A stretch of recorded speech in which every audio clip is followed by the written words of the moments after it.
உங்கள் அப்பா நீங்கள் சின்ன வயசாக இருக்கும் போதே உங்களை விட்டு இறந்துட்டாரு. உங்களை எப்படியா நான் கஷ்டப்பட்டு காப்பாற்றினேன். இப்போ இருக்கிற நிலத்தை நீரெல்லாம் விற்று இதில் ஒரு 10 லட்சம் ரூபாய் ரெடி பண்ணியிருக்கிறேன். நான் பட்டணத்துக்கு போய் நல்லபடியாக எதனா தொழில் பண்ணி நீ நல்லபடியாக வெளியே வரணும். நான் தங்கச்சி இருக்குது, தங்கச்சிக்கெல்லாம் கல்யாணம் பண்ணணும். நான் நம்பி இருக்கிறேன். நான் இந்த பணத்தை பத்திரமா ஜாக்கிரதையா கையில் வச்சுக்கினேன். நல்லபடியாக தொழில் செஞ்சு நீ நல்லபடியாக மேலே வரணும். நான் உன்னதான் நம்பி இருக்கிறேன். இந்த பத்திரமா எடுத்துட்டு போயிட்டு வாண்ணா. போயிட்டு வாப்பா. டேய் வா, நம்ம சென்னைக்கு போலாம். எங்க அம்மா 10 லட்சம் ரூபாய் கொடுத்துருக்காங்க. இதை வச்சு நம்ம இந்த பிசினஸ் பண்ணி பெரிய ஆகலாம். வா, சென்னை எப்படி இருக்குல்ல? ஆமாண்டா, பெரிய பெரிய பில்டிங் வாங்குறா. ஆமாண்டா டேய், 2 வருஷத்துல நம்ம பெரிய ஆளாக போறோம்டா. ஒரு ஹோட்டல வச்சு பிரான்ச்சா திறக்கணும். சரியா? சரி நண்பா. சரியா? நைட்டுக்கு இங்கே தங்கிக்கலாம். சரியா நண்பா? நண்பா நண்பா தூங்கிட்டான் பொழுது. பணம் வேற நிறைய இருக்கு. நண்பனா பணமா? பணம் நம்ம எப்ப சம்பாதிக்கிறது? சாரி நண்பா, பிச்சை தச்சு ஊருக்கு வந்து சேர்றா.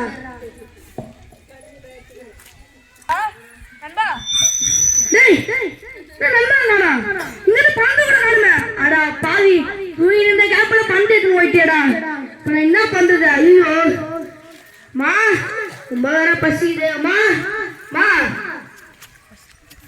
முடியலையே. மா மா அக்கா யாரோ உங்களை கூப்பிடுறாங்க போலக்கா. இவனுங்களுக்கு வேற வேலையா இருக்காது. மா மா கொஞ்சம் சாப்பாடு இருந்தா கொடுமா. ஏன் கை கால்லாம் நல்லா தானே இருக்குது, எங்கன்னா போய் வயிற்று சாப்பிடு. மா, என் கூட இருந்த நன்மை என்னை ஏமாத்தி பணத்தெல்லாம் எடுத்து போயிட்டாமா. இதே மாதிரி தான் கட்டிக்கின்னு வருவீங்க. போடா, சோறுலாம் கிடையாது. கொஞ்சம் சாப்பாடு கொடுமா. போடா. ஐயோ எல்லாம் துரத்தி விடுறாங்களே, என்ன பண்றது? ஐயோ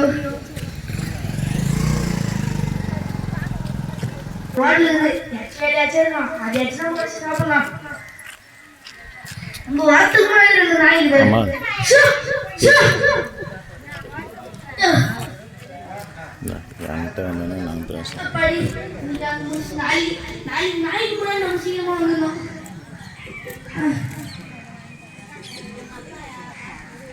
படிப்பு நாய் நம்ம அதுக்கு முன்னாடி சாப்பிடலாம். எந்த மனுஷனும் பிரகாசிச்சு மெய்யான ஒளியா? எங்க எங்க இருக்குன்னு தெரியலையே. ஐயோ, அங்க ஒரு மசூதி இருக்கு, அங்க போய் கேட்கலாம். ஐயா ஐயா சொல்லுப்பா. எந்த மனுஷனும் பிரகாசிச்சு மெய்யான ஒளி உங்களுக்காயா? இல்லங்க, இது எந்த மனுஷனும் பிரகாசிக்க பண்ணுகிற மெய்யான ஒளி இயேசு சொல்லி இருக்குது. கோயில வாசிக்கிற வாசகம் இது. அங்க பாருங்க, அங்க இயேசுநாதர் கோயில் தெரியுதா? சர்ச்சு தெரியுதா?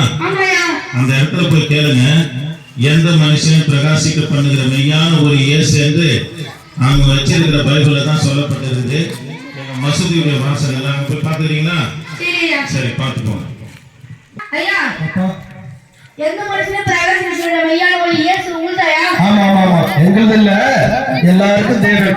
அதாவது ஆபத்து நேரத்துல, வேதியில இருக்கிறவர்கள், தள்ளப்பட்டவர்கள், இல்லாதவர்கள், எந்த அடிமைத்தனத்துல இருந்தாலும் பிரகாசி வைக்கிற ஒரே தேவன் இயேசு கிறிஸ்து தான். என் கூட வந்தா ஐயா, என் கிடைக்கிற பணத்தை எல்லாத்தையும் எடுத்து போட்டேன். எங்க அம்மா கையில காட்டெல்லாம் வச்சு காசு கொடுத்தாங்க ஐயா. நான் இப்ப நடு தெருவில் நினைக்கிறேன் ஐயா. சரி, இத போல இருக்கிறவங்கள ஆண்டவர் நேசிப்பாரு. என் இடத்துல கூட பணம் இருந்தது, எல்லாம் இருந்தாங்க, சொந்த பந்தங்கள் இருந்தாங்க. அப்ப நான் இயேசுவை நோக்கி பார்க்கல. ஆனா என்னை எல்லாம் தள்ளி விட்ட போது, என் இடத்துல காசு இல்லாத போது, அப்போதுதான் நான் தேவனை நோக்கி பார்த்தேன். இது இலவசமானது, இது உண்மையானது.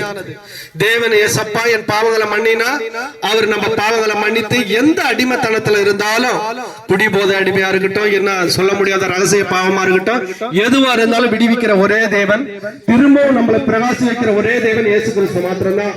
பரவாயில்ல, நீ வந்துட்ட, வாப்பா, இனிமே சர்ச்சைக்கு வா. உன் நிலைமையெல்லாம் ஆண்டவர் மாத்துவாரு.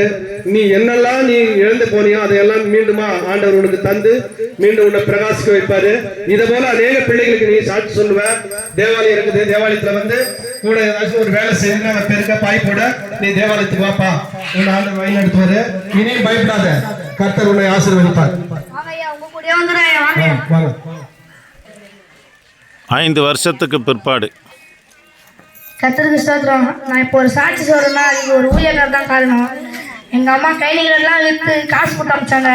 ஆனால் என் கூட வந்த நண்பன் எல்லாத்தையும் எடுத்துகிட்டு போயிட்டான். நண்பன் தெருவில் இருந்தேன்.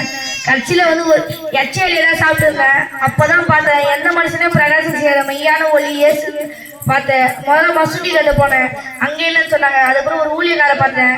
அவர் சொன்னார், இதுதான் இங்கேதான் நீ கத்துருக்கிட்ட வாடா, கத்துரு உனக்கு விடுதலை தருவான்னு சொன்னார். நானும் வந்தேன். இப்போ நான் சந்தோஷமா இருக்கேன். நீங்களும் கத்துற நமக்கு கத்துரு உங்களை பிரகாசி செய்வார். ஆமென். தேவனுடைய பிள்ளைகளே, ஒரு நாடகத்தை பார்த்தீங்க. ஏதோ ஒரு கட்டுக்கதையோ கிறிஸ்துவ குறித்த ஒரு விளம்பரமா அல்ல, நிஜமா ஒரு மனுஷனுடைய வாழ்க்கையில நடந்த சம்பவத்தை தான் உங்கள் மத்தியில் ஒரு குறு நாடகமாக நாங்கள் நடித்து காட்டினோம்.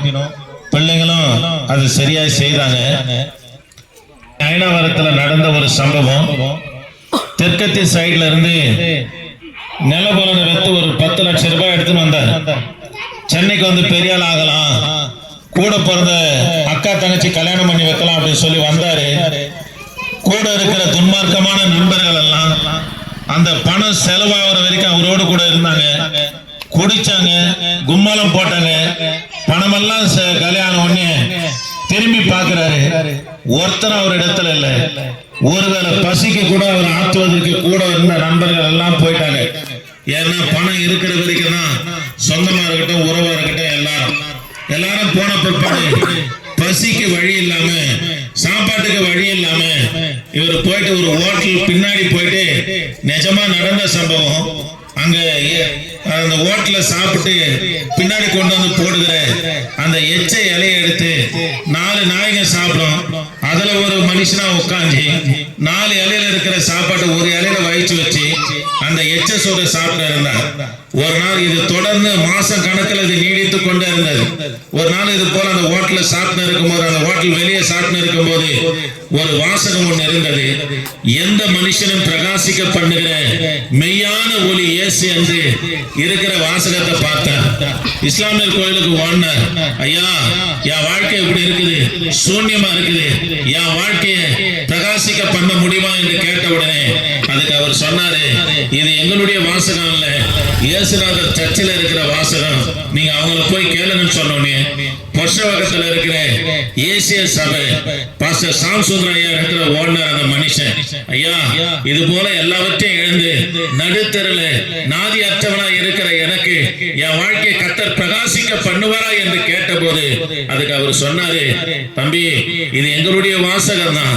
கர்த்தராக இயேசு கிறிஸ்து நீ விசுவாசிப்பீங்கன்னா எந்த மனுஷனையும் பிரகாசிக்க பண்ணுகிற மெய்யான ஒளி இயேசு என்று சொன்னவுடனே எல்லாவற்றையும் எழுந்து ஓட்டல எச்ச இலையில இருக்கிற சாப்பாட்டை சாப்பிட்டவரு கர்த்தருக்கு தன்னை ஒப்பு கொடுத்து அந்த சபையில சின்ன சின்ன வேலைகள் எல்லாம் செய்துன்னு ஒரு 5 வருஷம் இருந்தாரு. கர்த்தர் அவரை ஆசீர்வதித்தார், வரங்களை கொடுத்தார், ஊழியத்தை கொடுத்தாரு. இப்ப தெற்கத்தி சைடுல மனைவி பிள்ளைகளோடு வீடு வாசலோடு ஆசீர்வாதமா இருக்கும்படி என் தேவனாகி கர்த்தர் செய்திருக்கிறார். ஆக இந்த வார்த்தையை கேட்கிற எனக்கு அன்பான தேவனுடைய பிள்ளைகளே, எந்த மனுஷனின் பிரகாசிக்க பண்ணுகிற மெய்யான ஒளி இயேசு. நீங்க எப்பேற்பட்ட நிலையில இருந்தாலும், வியாதியில இருக்கலாம், பிரச்சனை இருக்கலாம், போராட்டத்தில் இருக்கலாம், இதுல இருந்து யார் என்ன விடுதலையாக்க முடியும் என்று சொல்லி கண்ணீரோடு கவலையோடு காணப்படுவாயனா கர்த்தராகி இயேசு கிறிஸ்து நோக்கி பார்ப்பீர்களா எந்த மனுஷனையும் இந்த ஆண்டவர் பிரகாசிக்க பண்ணுகிற தேவனாக இருக்கிறார். இதோ எங்கள் மத்தியில வந்திருக்கிற இவங்க எல்லாம் ஒரு நாட்களிலே மரணத்தை தேடினாங்க. ஏன்னா நிம்மதி இல்லை, சமாதானம் இல்லை, சாப்பாட்டுக்கு வழி இல்லாத பட்சத்துல மரணத்தை தேடி இருந்த எங்களை என் தேவனாகி கர்த்தர் ரட்சித்தார். ஆக இந்த வார்த்தை கேட்கிற அன்பான தேவனுடைய பிள்ளையே, நீ எந்த நிலையில இருந்தாலும், நீ எந்த தெய்வத்தை வழிபட்டுக் கொண்டிருந்தாலும் இந்த கர்த்தராகிய இயேசு கிறிஸ்துவை நீ முழு இதயத்தோடு விசுவாசித்து அவரை நோக்கி கூப்பிடுவாயனா உன் வாழ்க்கையிலும் என் தேவனாகி கர்த்தர் பிரகாசிக்க பண்ணுவார். ஆமாங்க, உங்க வாழ்க்கையில ஒரு விடிவெள்ளி காண வேண்டும், ஒரு சமாதானம் காண வேண்டும், ஒரு வெளிச்சத்தை காண வேணும்னா இயேசுதான் வழி. அவரை நோக்கி பாருங்க, உங்களையும் தேவனாகி கர்த்தர் ஆஸ்வதிப்பார். நாங்கள் உங்களுக்காக ஜெபிக்கிறோம்.